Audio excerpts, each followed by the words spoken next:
can't breathe, my body is numb, my body is tingling, I can't tell which one. Why can't I breathe, my heart is beating too fast? Is this what a stroke feels like?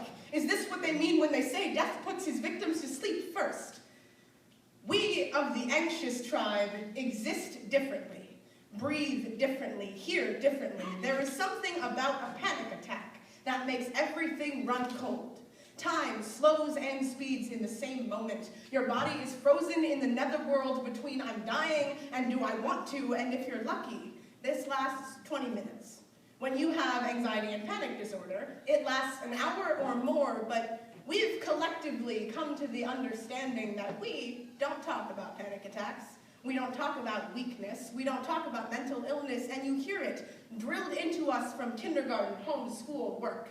I call it the I'm fine epidemic. The I'm fine epidemic is spreading faster than blood, and the anxious tribe knows that we are far from fine because the doctor said this wasn't normal, it's a sickness. So when you get diagnosed with anxiety, you do what blood does best. You run. Break like a fever, breathe like a fireplace, hear your own muffled lungs, and I can't breathe, and my body is numb, my body is tingling, I can't tell which one. I'm fine. A panic attack is your entrance fee to the anxious tribe, but only if you hide it.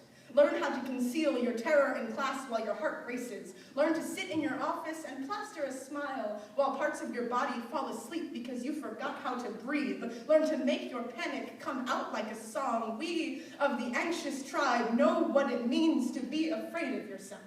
Panic attacks are the devil on your shoulder, menacing, waiting for the most inconvenient time to strike. We are not afraid of being weak or perceived as weak. We are afraid of our panic being powerful enough to overthrow the people we call home, so we of the anxious tribe cheer each other on. The I'm fine epidemic can't reach the anxious tribe even when we want it to, because the anxious recognize anxiety the way this water recognizes the sand. Even after time erodes the ground, the water will always return to the familiar harshness. We pull the covers over our own eyes enough to see the blanket on someone else's worldview. You are not fine. You are anxious. You are having a panic attack, and having a panic attack is fine. It's having a panic war. That's the problem. The arrow shot from the world to you. The I'm fine epidemic is the disregard of your experience of the world collapsing in between the breath catching in your chest and the quiver and quake of your heartbeat. The world fires another arrow and tells you that your quiver is a choice, that anxiety is a decision. And they're wrong, but they may have just given us some semblance of an answer. See, there is no weakness in their quiver. You think quiver means to tremble, to fear, or to worry. No, quiver was the word for the stack of arrows, the place where hands went to destroy. Quiver is the powerful murmur, that thing hands do when they're ready to attack, and we of the anxious tribe know what it means to carry your quiver on your back.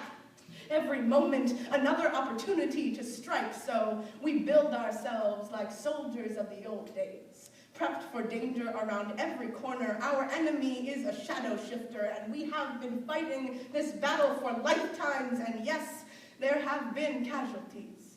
So this is a battle cry for the well-beaten warriors. We know the fight's not over, and anxiety has had a childhood to learn your weakness, and society has had a childhood to breed you in the I'm fine epidemic, but we of the anxious tribe fight a different war. Every day we fight monsters you can't see, demons you can't hear, the spin cycle worrying us into constant fear. That is the life of the anxious tribe, and that is the life of the panicked tribe, and that is the life of the human tribe. We all have our reasons that we forget to breathe.